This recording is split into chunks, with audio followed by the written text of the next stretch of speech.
নমস্কার বন্ধুরা, কেমন আছো তোমরা সবাই? তো এখন তোমরা দেখছো কিচেন প্রতীকসের ভিডিও। তো এই ভিডিওটা তোমাদের যদি ভালো লেগে থাকে অবশ্যই আমার চ্যানেলটিকে সাবস্ক্রাইব করে রাখবে আর একটা লাইক করে দিও।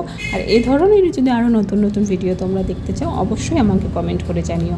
তো আজকের এই টুটি ফুটি আইসক্রিমের রেসিপিটা তোমরা খুব সহজভাবে শিখে নিতে পারো। আর বাড়িতে যদি কোনো আত্মীয় স্বজন আসে এই রেসিপিটা যদি তোমরা করে একবার খাওয়াও তাহলে অবশ্যই তারা খুব দারুণ পছন্দ করবে। আর খেতেও সত্যি খুবই ভালো, গরমের জন্য তো এটা খুবই ভালো। তাহলে চলো শুরু করছি আজকের এই রেসিপি। এই আইসক্রিমের জন্য আমার লাগবে 500 ml এর মতো দুধ। তার থেকে কিছুটা দুধ একটা বাটির মধ্যে নিয়ে 2 চামচের মতো কাস্টার্ড পাউডারের মধ্যে দিয়ে দেবো। এবার এটাকে ভালো করে মিক্স করে নিতে হবে যাতে এর মধ্যে কোনো রকমের লাম্পস না থাকে। আর এই কাস্টার্ড পাউডারটা কিন্তু ঠান্ডা দুধের মধ্যেই মিক্স করবে, তাহলেই কিন্তু ভালোভাবে এটা মিক্স হয়ে যাবে। তো এবার বাকি যে দুধটা আছে সেটাকে একটা প্যানের মধ্যে নিয়ে নেব। এর মধ্যে দিয়ে দেবো কাস্টার্ড পাউডারের যে মেশানো দুধটা। এবার এটাকে ভালো করে মিক্স করে নিচ্ছি। আর এই পর্যায়ে গ্যাসের ফ্লেমটা কিন্তু একদম লোতে রাখতে হবে।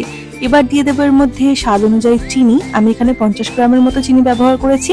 তোমরা যেমন আইসক্রিমে মিষ্টি পছন্দ করো সেই অনুযায়ী ব্যবহার করো।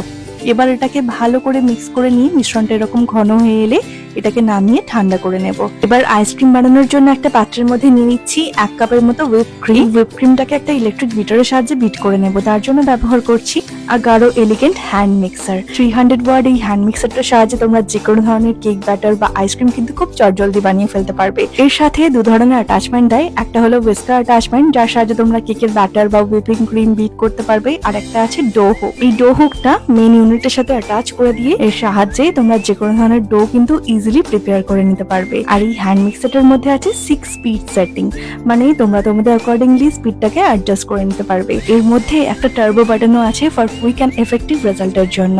আর এর সাথে তো ইউজার ম্যানুয়াল দেয় যে তোমরা কিভাবে এটাকে ইউজ করবে। তো আমি এখন যেহেতু আইসক্রিমের জন্য হুইপিং ক্রিমটাকে বিট করব, তার জন্য বিটার অ্যাটাচমেন্টটাকে আমি প্রথমে ফিক্স করে দিয়ে এবার টার্বো বাটনের সাহায্যে এটাকে আমি খুব ইজিলি কিন্তু বিট করে নেব। আর এই টার্বো বাটনের সাহায্যে কিন্তু ইজিলি এই ধরনের হুইপিং ক্রিমগুলো খুব সহজেই এবং কুইক কিন্তু বিট করা হয়ে যায়। এবার এর মধ্যে দিয়ে দেবো ফ্লেভারের জন্য 1 চামচের মতো ভ্যানিলা এসেন্স আর দিয়ে দিচ্ছি 1 চামচের মতো স্ট্রবেরি এসেন্স। তোমাদের কাছে যদি স্ট্রবেরি এসেন্স না থাকে তাহলে তোমরা ভ্যানিলা এসেন্সই ইউজ করতে পারো। এই দুটো ফ্লেভার কম্বাইন হয়ে কিন্তু দারুণ ফ্লেভার আসে।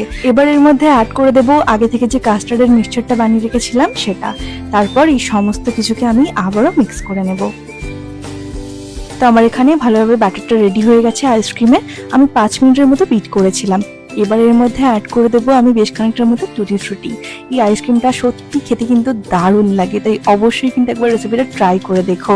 এবার টুটি ফ্রুটি দেওয়ার পর আবারও সবকিছুকে মিক্স করে নিচ্ছি। তারপর যে কোনো একটা এয়ারটাইট কন্টেনারের মধ্যে আইসক্রিমটাকে সেট হওয়ার জন্য দেবো।